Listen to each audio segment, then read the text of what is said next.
आचार्य चाणक्य श्रेष्ठ विद्वान भितर जड़े। आचार्य चाणक्य को धर्म, राजनीति, अर्थशास्त्र, समाजशास्त्र, राजनीति शास्त्र आदि विषय रे गभीर ज्ञान थिला। चाणक्य द्वारा केते शास्त्रर रचना मध्य होईची जहाँ आज भी लोकों पई उपयोगी अटे। से तांको नीति गुड़िकरे बहुत किछि विषय लिखिचंती। तांको द्वारा कहा जाइथिबा प्रत्येक नीति मनुष्य को जीवन में लक्ष्य पाइबा पई प्रेरित करुछि। जदि एही कथा उपरे ध्यान दिया जाए तो व्यक्ति केते प्रकार समस्या रक्षा पाई परिबो। आचार्य चाणक्य निज नीति रे कहिसंती कि जदि आपणकर केही अपमान करिबो तो केउ उपाय रे तांकु मुहरे जवाब देबे। आचार्य चाणक्य कहिबा अनुसार अपमान मृत्यु ठारू कम होई न थाए। अपमान करुथुवा लोकंकु एमिति देखांतु तांको औकात। सुखमय जीवन पाई आचार्य चाणक्य केते गुडिये नीति कहिसंती। जदि आपण मध्य सुख शांति रे रहिबाकु चाहुचंती तो चाणक्यंकर एही सुविचार गुड़िकु निज जीवन रे निश्चय अनुसरण करंतु। भल भल वीडियो देखिया पाई फास्ट मोटिवेशन को सब्सक्राइब करंतु। बेले बेले आपणक जीवन रे एमिति लोक आसंती जे बारंबार सबु कथारे आपणकर अपमान करियाको चेष्टा करथांती। जदि आपणकर केही समस्तଙ୍କ आगरे अपमान करती तो जीवन में ताठारू बड़ दुख नहीं। यह एथिपाई काहेकि ना साधारणतः मनुष्य जो जिनिस पाई सबुठारू बेसी भय करिथाए ताहा हेउची निज इज्जत। मनुष्य सबुबले भाबी थाए कि तार अपमान बा बेजित होई न जाऊ। हुए तो किछि लोक एमिति होइथांती जे अपमानित हेले तांको मुहरे जवाब दियंती नहीं। एमिति करुथिबा लोक जीवन रे प्रत्येक स्टेप रे अपमान को विष परी पीवाकू पड़ी थाए। अपमान विष ठारू भी अधिक कड़ा होता है। जदि आपण को केही बारंबार अपमान करुछि तो तांको सेठारे ही अटकाओ। जेउ परी बीती जाइथिबा समय पुनश्च फेरे नहीं, ठीक सही भली जदि केही आपणकर अपमान समस्तଙ୍କ सामना रे करिछि तो आपण को लोकों को नजर रे सही जगह पुनश्च मिलिबो नहीं। एथिपाई जदि केही आपणकर अपमान करुछि तो तांको सही समय रे मुह उपर जवाब दियंतु। आचार्य चाणक्य कहिबा कथा कि अपमान विष ठारू अधिक कड़ा होइथाए। एथिपाई मनुष्यर बंचिबा मुश्किल हो जाए। द्वितीय, क्षत को पुणी थरे मने पकाइबाकू चेष्टा बहुत थर होइथाए। जदि आपण सही अपमान को भूली भी जिबे किंतु आपणक आखपाख लोक एमिति हेबाकू देबे नहीं। जेबे भी तांको सुजोग मिलिबो तो से आपणक सही क्षत को पुणी थरे मने पकाइबाकू चेष्टा करिवे, हेले आपण निजे खराब अनुभव करिवे। तृतीय, शत्रु को एही एक कामरे बुद्धि शिखांतु। सबुबले कष्टरे रहिबे विरोधी। शत्रु उपरे विजय प्राप्त करिया पई चाणक्य एक शक्त नीति कहिचंदी जहाकू आपणाई शत्रु को भल बुद्धि शिखाई पारिबे। जीवनर जेते कष्ट अछि तार समाधान चाणक्य नीति रे कहा जायछि। चतुर्थ, केउ लोकंको उपरे भरोसा करिवे, केमिति शत्रु उपरे विजय हासिल करिवे, जेउथिरे आचार्य चाणक्य निज विचार रे दर्शाइछंती।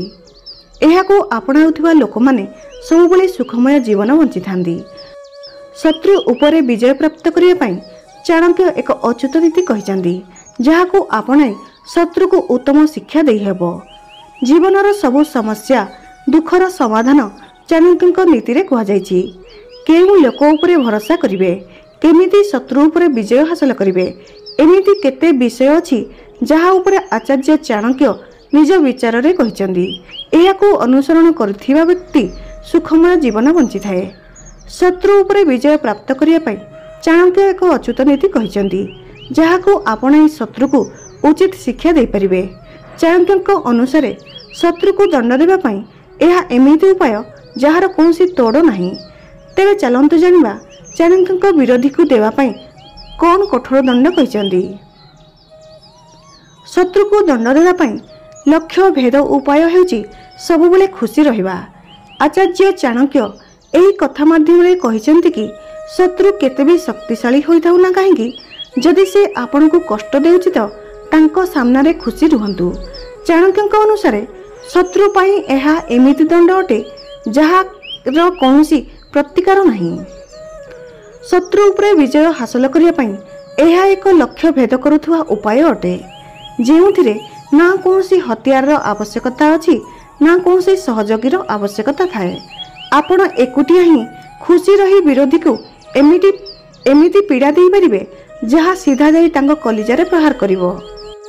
विरोधी निज शत्रुतार प्रतिशोध नेबा पई आपण को कष्ट जंत्रणा पीड़ारे देखा चाहती, किंतु जदि आपण तांको सामनारे सब परिस्थिति रे खुशी रहिବାକୁ चेष्टा करिवे तो एहा तांको मुहरे एक शक्त चापुड़ा परि लागिवो। ता सह हसी हसी समस्यार समाधान बाहर करिबा आपणक पई सहज होइजिवो। काहेकि ना एथिरे विरोधीर निज उपरे थिबा दृढ़ता दोहली जाए और एहा तांको पई सबुठारु बड़ दंड होइथाए। जीवन रे बेले बेले एमिति समय आसी थाए जेबे केही आपणार आमको धोखा दे थाए, पछरे थाई प्रहार करिथाए। एमिति परिस्थिति रे व्यक्ति निज आत्मीय मानकु दंड दे पारे नाही, काहेकि ना सेमाने हृदय निकटवर्ती होइथांदी। एमिति परिस्थिति रे बुद्धि शिकाइबा और प्रतिशोध नेबाकु हेले तांको सामनारे सबुबेले निज मूड हस खुशी रखंदु। एमिति करी आपण तांकु सारा जीवन दंड दे परिबे। धोकेबाज मनीषर असल चेहरा एमिति चिन्हंतु। आचार्य चाणक्य ना केवल भल अर्थशास्त्री थिले बरं महान समाजशास्त्री मध्य थिले। कौनसी एमिति क्षेत्र नहीं जो विषय रे आचार्य चाणक्यंकर नीतिशास्त्र विस्तार रे कहा जाय नहीं।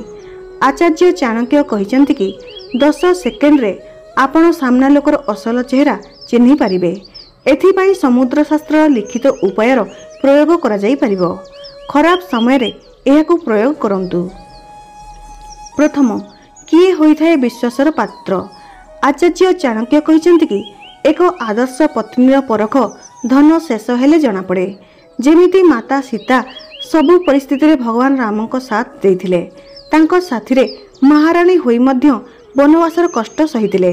से एक आदर्श पत्नी थिले। जेबे कि स्वार्थी पत्नी धन शेष होई गले स्वामीर साथ छाड़ी चली जाती। द्वितीय साप चरित्रर लोक। चाणक्यଙ୍କ नीति अनुसार सबुबले क्रोधित होई रहुथिबा स्त्री, कपटी बंधु और दगा देउथिबा चाकर ठारू दूरेई रुहंतु। एमाने आपणको जीवन को बर्बाद करि पारंती। तृतीय मीठा मीठा कथा कहूथिबा लोक। आचार्य चाणक्य कहिसंति कि माता पिता को मिछ कहूथिबा व्यक्ति उपरे केबे भरोसा करंतु नाही, काहेकि ना जिए माता पिता को धोखा देई पारे से आपणको मध्य धोखा देई पारे। सामनारे मीठा मीठा कथा कहूथिबा लोक एमिति लोक मनरे आपण को बर्बाद करिया पई भाबुथांती। तेणु एमिति लोकंक ठारू दूरेई रुहंतु। चतुर्थ साथ देवा पई जोर करी कहूथिबा लोक। चाणक्यଙ୍କ नीति अनुसार सच्चा प्रेमी से होइथाए जे प्रेम पई सब किछि त्याग करिया पई प्रस्तुत थाए। जेमिति कला महुमाछी मोटारू मोटा काठ को कणा करि पारे, किंतु जेबे से पद्म भितरे थाए तो से बिल्कुल शांत रही थाए और फूलर क्षति करि न थाए। पंचम खराब विचार रखुथिबा लोक ठारू दूरेई रुहंतु। आचार्य चाणक्य कहिसंति कि चंदन काठ को छोट छोट काटिले भी मध्य ताहार महक कम हुए नहीं। हाथी बुढ़ा हो गले भी से सबुबले हाथी ही रही थाए। आखुर मिठा बारंबार चिपुड़िले मध्य शेष हुए नहीं। सेहीपरि ज्ञानी व्यक्तिर जीवन रे केते भी कठिन परिस्थिति आसुना कहीं से केबे खराब मनीष परि व्यवहार करती नहीं। सेहीपरि मदर पात्र को केते भी धोई दियंतु, सेथिरु तार गंध जीव नहीं। अबा काउ को केते भी गाधई दियंतु, से सफा होई पारे नहीं। सेहीपरि खराब मस्तिष्क थिबा लोक को बदलाई परिबे नहीं। एमिति लोक आपणको भावना को मध्य खराब करि पारंती। चरित्रवान मनीष दूररू देखा जाती। कादुरे खेलुथिबा पद्म परि सेमाने दूररू देखा जाती। तांको रहणी सहणी चाली चलणी कथा कहिबार शैली तांको मूल्य तांको सह कथा पर जणा पड़ी जाए। चरित्रवान मनीष गोलाप फूल थिबा कंटा परि सुंदर देखा जाती। आचार्य चाणक्य कहिसंति कि मनीषर कुल धर्म और जातिर आधार रे नुहे, बरं तांको कर्मर आधार रे तांको परिचय हेबा आवश्यक।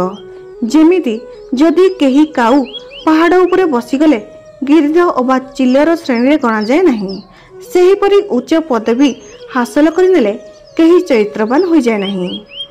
आपनको चाणक्यंकर एही भिडियोटी भल लागिले please like comment share and subscribe करंतु। ଜୟ ଜଗନ୍ନାଥ।